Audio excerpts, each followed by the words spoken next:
മക്കയിലോ മദീനയിലോ വെച്ച് മരണപ്പെട്ടാലുള്ള ഗുണം കുമ്മനം ഉസ്താദ് പറഞ്ഞു തരുന്നു. നബിന റസൂലുള്ളാഹി സ്വല്ലല്ലാഹു അലൈഹി വസല്ലമ തങ്ങൾ പറഞ്ഞതാണ്, മൻ മാത ഫീ അഹദിൽ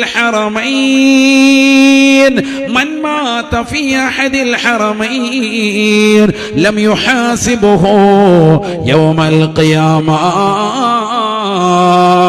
പരിശുദ്ധ മക്കയിലോ മദീനയിലോ വെച്ച് മരണപ്പെടാൻ ഏതൊരു സത്യവിശ്വാസിക്ക് അല്ലാഹു അവസരം നൽകിയിട്ടുണ്ടോ അവൻ വിചാരണയില്ലാതെ സ്വർഗത്തിലേക്ക് എത്തുമെന്ന് നബിയുനാ റസൂലുള്ളാഹി.